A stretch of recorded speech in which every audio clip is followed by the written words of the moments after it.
We begin with a snapshot of this proposed oil and gas emissions cap. The federal government wants to cap emissions at 35 to 38% below 2019 levels by 2030. Now, that's not as large a cut as had been expected.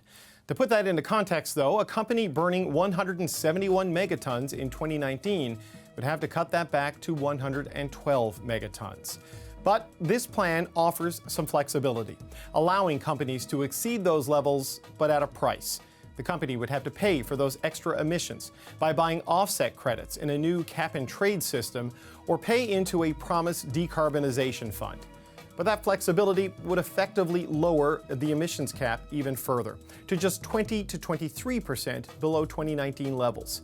Under that option, the same company would have to reduce emissions to 137 megatons while paying for that extra pollution. This cap is part of Canada's goal to slash nationwide emissions by 40% below 2005 levels by 2030. Right now, Canada is on track to miss that target, but still achieve a nationwide emissions cut of 36%. Steven Guilbeault is the Federal Minister of Environment and Climate Change, and he joins us now from COP28 in Dubai. Minister, welcome back to the show. Thank you very much, David. Your framework proposes to cap oil and gas emissions somewhere between 35 to 38% below 2019 levels by 2030. That's less ambitious than the original target. So is this the plan you wanted, or is this the best plan you think you could get? As you recall, when we presented the plan last year in 2022, those numbers, for those sectoral numbers, were not targets, and they were based on purely economical analysis. But we wanted to have a sense of direction in terms of what should be the relative contribution of each sectors to Canada's 2030 targets. But those numbers did not take into account technical feasibility, the time it takes to deploy technology, the investments needed. It was a theoretical analysis, but a helpful one nonetheless. And what we've done since then, certainly in the case of the cap, is worked with industry, work with experts, provinces, territories, indigenous nations, to figure out what was technically feasible, achievable in terms of deployment of technology by 2030. Because as you know, the federal government can act when it comes to fighting pollution, but we can't touch at production. The use of natural resources is a provincial jurisdiction. So we have to find that right balance where the pollution level goes down, regardless of what happens to production. Okay, so the original number was based on theoretical modeling. This is based more on what is practical and technologically achievable. But given that it is lower, I should have said what you just said. Okay, well, but given that it is much clearer. Right, but given that it is lower than what was put out there for public consumption, in the first place, and this framework doesn't really come into effect until 2026. Can you still hit your overall reduction targets of 2030? Because even your latest report card on that says you're getting closer, but still 4 to 5 percentage points short of where you want the country to be. You're absolutely right. We're not quite there yet. We still have 6 years ahead of us to deploy new measures, to make new investments. But we're getting closer. We're closer than we were last year. Our projections show that we will hit, for the first time in the history of our country, a climate change target in 2026. We have an interim target between now and 2030, which is in 2026. But obviously, for that to happen, we need to continue fighting climate change in Canada. And if Pierre Poilievre and the Conservative Party have their way, then we're going back decades in terms of deployment of technology, investment in transit, investment in electrification. But we are getting there, but I'll be the first one to admit we still have some work to do. And the plan that we tabled today in the House of Commons shows that we're closer than we were last year, but we're not quite there yet. Okay, still have some work to do, but even in what you tabled today, there is flexibility in this for the oil and gas sector to go even above the limits you're imposing. Now, they have to pay for it by buying either offsets in a to-be-established carbon offset market or a cap-and-trade system, or to pay into a to-be-established decarbonization fund. But even if they pay the cash penalties, Minister, they're still emitting over and above what the goal would be. So how do you ensure that the financial penalties for that actually have an effect to reduce emissions if people are going to be allowed to go over the limits for a cash penalty?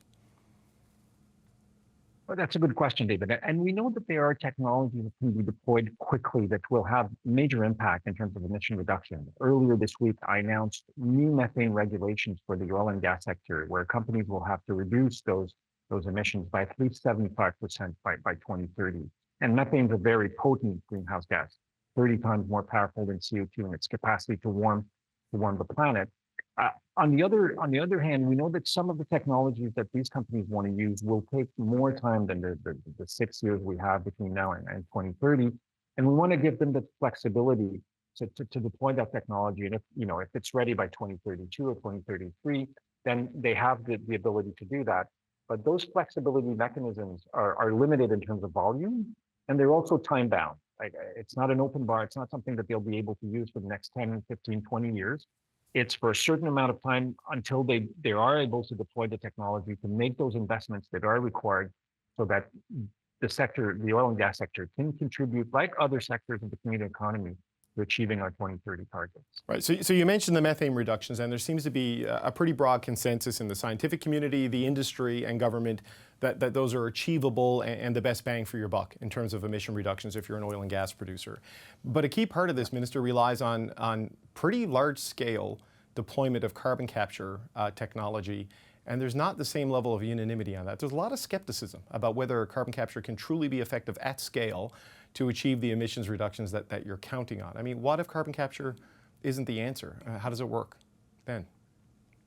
So you're right that methane will get us part of the way. An independent analysis by the Climate Institute, the Clean Climate Institute, showed that companies could reach a little over a third of their emissions cap through reduction in methane. But oil and gas companies are telling us that they think that carbon capture will play also an important role. Carbon capture is not a new technology. It's been around for decades. It's been used for decades, but what we need to do now is scale it up in a way that will enable the sector to achieve its target. I should point out that, we're not putting all of our eggs in that basket. Carbon capturing technology is one of the technologies, one of the number of measures, more than 150 measures that Canada is deploying to achieve our 2030 targets. It will play a role. It will contribute to some percentages to the overall achievement of Canada's target by 2030. But it's not a silver bullet. It's not insignificant. It's not nothing either. Right. But it's not a silver bullet. Right. Look, I want to move on, if I can, to some of the provincial reaction. I'm sure you're not surprised, but Premier Scott Moe and Premier Daniel Smith are not happy with this. In a news conference reacting to your announcement, Daniel Smith said that you personally were a menace to Alberta and to national unity, and they're going to take steps to set up a constitutional shield against these measures, which they call overreach. Do you expect a legal challenge? How confident are you that this can survive a legal challenge? We'll see whether that legal challenge comes or not, but we're very confident that if it does, then we're on solid legal and constitutional ground. And in fact, the 2021 Supreme Court decision on carbon pricing clearly stated that the federal government can intervene in matters of climate change and in matters of climate change solution. And that's exactly what we're doing. We're not going after the production of oil and gas. We're going after the pollution levels. And we've been very careful. And in fact, if you look at the analysis that we produced today, it shows that there might be an increase in production between 2019 and 2030, while the emissions, while the level of pollutions go down. So, in a society like ours, they're certainly they can challenge this in front of the court if they want to. And in fact, they've challenged just about everything on environmental issues. They've challenged carbon pricing. They've challenged impact assessment. They've challenged our regulation on plastics.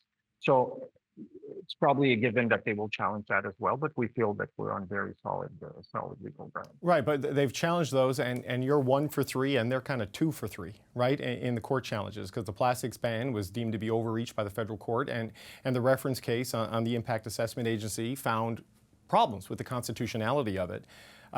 So I know you said going into this that you were rethinking this particular framework based on those defeats in front of the courts. So what did you leave out, and how did you, I guess, charter-proof this or put a legal vest on this framework? You say we're 1 for 3. I put a caveat around that. On the impact assessment, it wasn't a decision by the Supreme Court, but as you rightly pointed out, it was a reference case. Right. So it's an opinion by the Supreme Court, which stated that the Impact Assessment Act, part of the Impact Assessment Act of Canada, are constitutional, but it did point out there's some problems with it, and we're course correcting. And as a responsible government, this is what we should do. Maybe we didn't get it right the first time. We can adjust, and that's exactly what we're doing. And as for plastics, it is a federal court judge that rendered that decision. And with all due respect, I profoundly disagree with that decision. In fact, we've already said that we would be appealing to the Court of Appeal of Canada.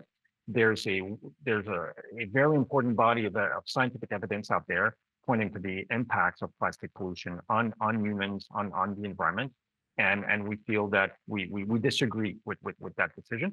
So I think we live in a society where provinces, jurisdiction, companies can challenge things that the federal government can do. And if we need to adjust while implementing these measures, we will, as we have in the past. Can you work with Saskatchewan and Alberta, though, on moving ahead with this collaboratively? I know when we spoke to Minister Wilkinson earlier in the week, he said there's still tables where you're working on things like clean electricity and all of these things. But when Danielle Smith is calling you a menace, Minister, that doesn't bode well for the strength of the relationship going forward. And certainly she didn't like the methane announcement this week. She definitely doesn't like the oil and gas announcement this week, and neither does Scott Moe. I mean, how do you work with the provinces that are at the centerpiece of these industries, given that the tone of that relationship right now? As you know, David, a lot of this comes down to political posturing, because at the end of the day, when there's no cameras, when none of your journalists are around, we work together. We did so on carbon pricing. Last year, we renegotiated carbon pricing with all provinces, including Saskatchewan and Alberta, and a more stringent carbon pricing regime. We're working with them on deployments of technologies. We're doing a number of things. They've just announced that their regime to support carbon capture and storage in Alberta. We announced ours a little over a year ago. We will be working together on that. So, I think one has to make a distinction between what people say politically and when there's no camera, when it's time to sit down and work things out. We usually, Canadians, have an ability to do that. Right. So on these issues in particular, I mean, Scott Moe and Danielle Smith have been the loudest on this. As we're speaking, I've not yet heard from Premier Andrew Furey, because Newfoundland and Labrador has an oil and gas industry. But more broadly, Minister, the Ford government wants the carbon tax gone, the Houston government in Nova Scotia, the Higgs government in New Brunswick, and obviously, the governments of Premiers Moe and Premier Smith. These regulations come into force in 2026. You're inching towards hitting your 2030 targets, but given the opposition to a lot of this at the provincial level, and the fact that the federal Conservatives have said they're going to do away with all of this, do you think your climate measures survive the next election if you don't win?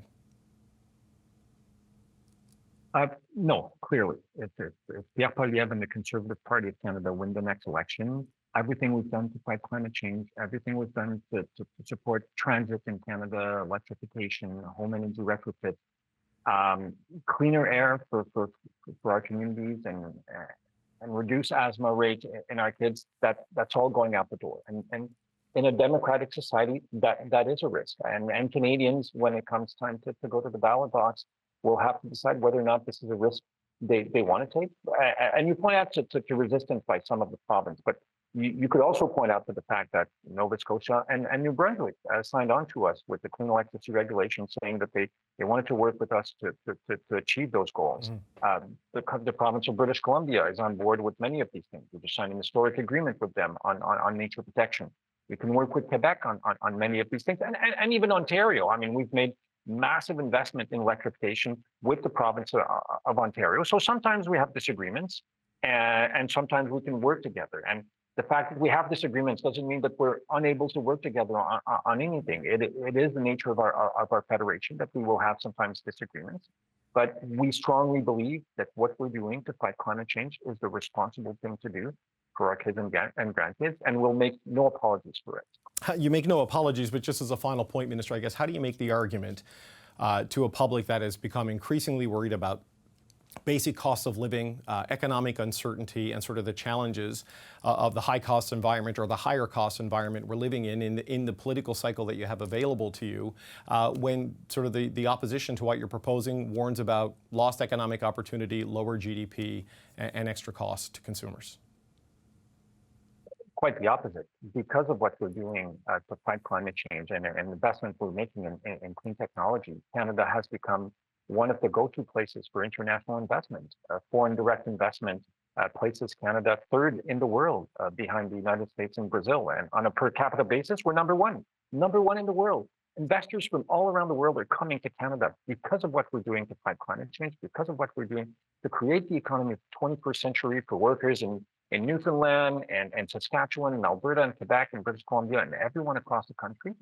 And I fundamentally believe that Pierre Poilievre and the opposition party, the Conservative Party, are wrong about that. And they want to set us back decades in an economy of the past and that has no longer stay in our world.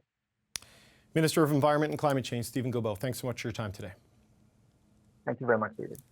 We're going to bring in the power panel on that. Rob Benzie is the Queen's Park Bureau Chief for the Toronto Star. James Moore, he's a senior advisor at Dentons and a former Conservative cabinet minister.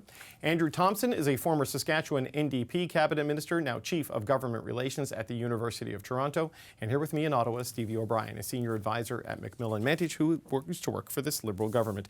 Stevie, let's start with you. This is a lower target for emissions reductions than the government had sort of contemplated when it put out its initial plan, but they say it's the one that's practical and technically achievable, but Alberta and Saskatchewan still do not like it. Where does this go? So I think the government was really careful in calibrating the framework to be achievable, to be something that industry has already said that they can achieve within a timeline.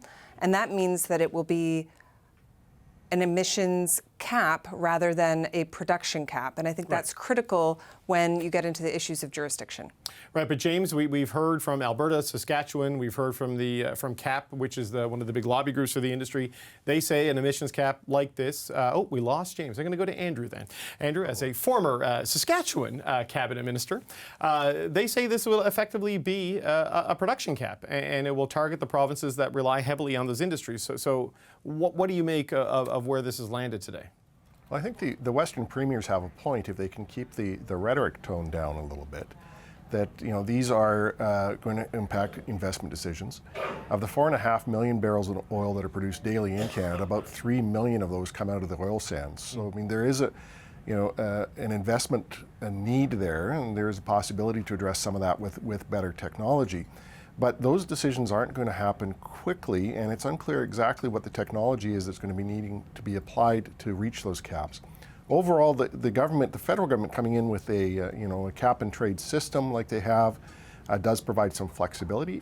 I mean, let's remember this is a government that has not hit any of its climate targets since it came to office in 2015. So, reducing them maybe is getting closer to what reality is.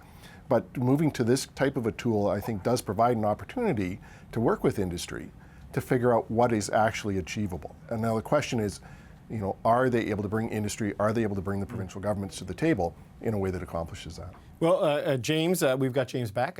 James, we heard what Danielle Smith said. She called Steven Guilbeault a menace, says he's a menace to national unity, he's a menace to Alberta. I know there's a lot of rhetoric around this, but the plain meaning of the plan put on the table today, can this do what the government wants it to do without really causing extreme hardship and disruption in that sector?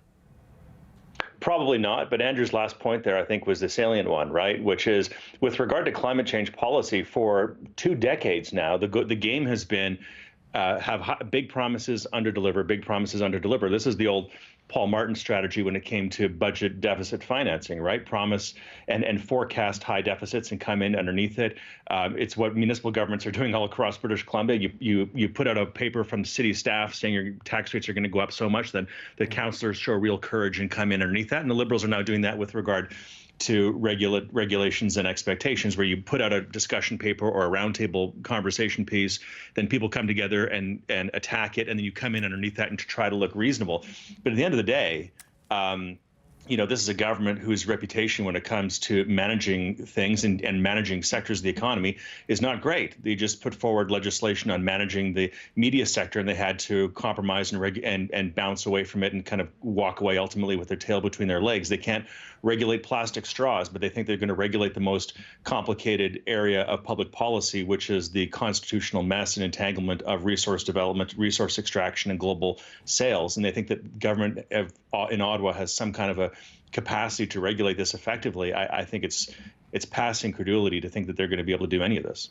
Well, Benzie, it sure doesn't sound like they're going to get a lot of help at the provincial level in the areas where these industries are most concentrated. I mean, what do you make of what Daniel Smith had to say today, threatening to build a constitutional shield against the federal government's efforts? I don't know what that means precisely, but I'm told every legal avenue they have available to them, so maybe this is headed back to the Supreme Court.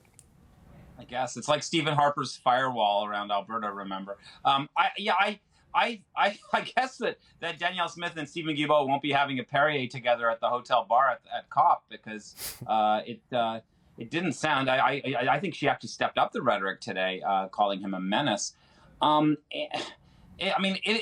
James is right. This is a very, very complicated endeavor. The timelines are way out in the future. I mean, it's this. Even if this happens, even if this Liberal government survives somehow till 2026, which is highly, probably unlikely right now, if we look at the current polls, it's not clear to me what's going to happen next. So I think if I were. I think they need to tone down the rhetoric. The Liberals and the Conservatives need to tone down the rhetoric. I think Canadians, by and large, do want a cleaner climate, but Canadians, by and large, also want to be able to afford to heat their homes. And this is the problem. We're asking Canadians to dig deeper at a time when we have an affordability crisis, and that's problematic. Stevie, what's your sense of what the Liberals need to do? I think we forgot one key part of this conversation that we've been having, which is the oil and gas sector are the largest emitters in Canada. They represent more than 25%. It's about 28, I think. Yeah. So more than a quarter of all emissions are coming from that sector.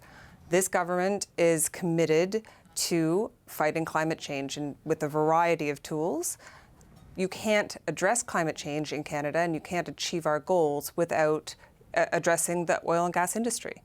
And right. No, keep going. And I think, the cap is about holding industry to account. Right. So Andrew, this is my question on this. There's only two sectors of the economy where emissions are still going up. It's oil and gas and it's transportation. And the electrification agenda on vehicles may very well take care of a lot of the transportation emissions. Mm-hmm. There's only one province where emissions are still going up, and that's Alberta. So if you're going to hit these targets, and there was a climate progress report that came out today that shows that they're not going to hit the 40% in 2030, but they are going to get it to 36%, which is a whole lot better than the outlook in 2015. There's no way to do this without, in some way, getting something from the oil and gas sector. And how do you do that without a legislative framework to force it? This is what I wonder. Both of these, transportation and the oil and gas sector, both need to be addressed. Mm-hmm. Certainly the work that's being done on electrification around transportation is good. It was great to see the Liberals sign on to the idea that we'd be tripling the amount of nuclear power generated in the country as part of the solution to cleaning the grid. What they need to be doing is having that same kind of conversation with the oil and gas sector. Conventional oil and gas, which has been relatively stable at about 1.5 million barrels a day, have been making gains in terms of how they are reducing their carbon footprint. I mean, they are no longer flaring gas, they're capturing it. They're using the horizontal drilling and carbon sequestration. I mean, there are technologies that are coming in that are helping them do that. Right. The oil sands are a little bit different because they are much more carbon intensive. And in Saskatchewan's case, as Bakken comes on and looking at some of the implications there, there are going to be challenges. The question is, are they making the investments along with industry or working with industry to allow the investment in the technologies that'll help to reduce that? The idea that somehow we are going to reduce consumption alone probably isn't realistic. The ability to capture some of the gains through technological advancements is pretty real, but it's going to take a concerted effort. James, I know one of the real guiding principles as they're developing this framework is that they want to stay out of court, or at least stay out of losing in court after the plastics ban being overturned at the federal level. Still got to go to the Supreme Court, and the reference case, which criticized parts of the Impact Assessment Agency. Do you think what they've come up with here puts them on any kind of safer constitutional ground as it targets emissions through pricing? Unknown, because it's a bit of a punt in terms of what the regulations will actually look like. However, people are being critical. Some people are being critical of Danielle Smith and using the word menace with regard to Minister Guilbeault. I think an inverse criticism can be leveled against Minister Guilbeault. I know that he's in Doha, but did he have to make this announcement from the other side of the planet, which is seen as a critique of Alberta's way of life, way of living, and the way of building its economy to the benefit not just of Albertans but of all Canadians? I think if there was a Minister of Fisheries and Oceans who is in Nagano or who is in Singapore making a massive sweeping policy announcement about what would be the impact on the fishing industries in Atlantic Canada, they would be rightly criticized for not facing these people. If they want to avoid court fights, if they want to avoid the constitutional pushback that they're seeing from Premier Smith, at least rhetorically so far, Minister Guilbeault and the Prime Minister should go to Alberta. They should make these announcements in Grand Prairie. They should go to Leduc. They should go to Fort McMurray. They should meet with the people whose industries they're proposing to regulate in part out of existence in the near future or the medium future, and actually have the courage to hold this country together by making a reasonable argument to reasonable Canadians about the future of the country with regard to climate, as opposed to doing a press conference that was 3/4 in French from the other side of the planet, attacking Alberta's right to develop its own economy. Benzie, what do you make of that point in terms of how to manage this from a communications perspective of like being at an international climate conference and then ministers here in Ottawa, but also the argument you hear from the government that look, the transportation sector, which is the other big emitter, they've regulated that. Say by 2035, 75% of cars for sale in the country have got to be zero emission, and they're stepping up with tax credits now to help the oil sector do the same. Look, I think it would have sold badly in Alberta if they'd announced it on 8th Avenue in Calgary or something. I'm not sure there's a way to package this kind of an announcement that's going to be palatable to Albertans. And I understand that. It's a critical part of their economy. It's a critical part of the Canadian economy. And I think sometimes outside of Alberta, and certainly here in Ontario, sometimes we forget how important natural resources are to our country's economy.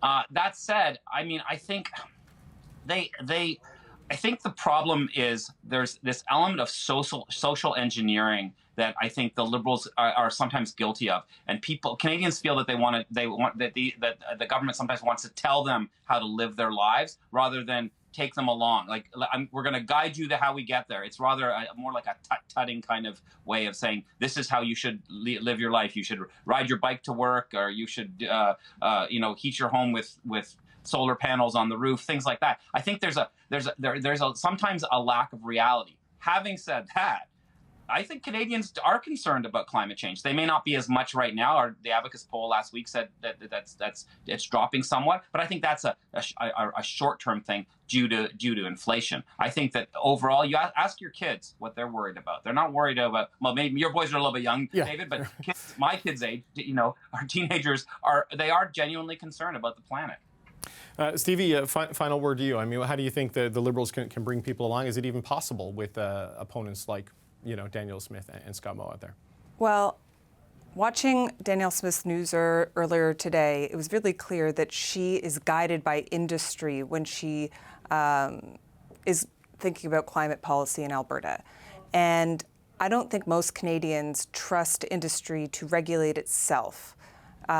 They've made promises, they've made commitments, and I think it was smart today, and the cap and trade system will hold industry to account.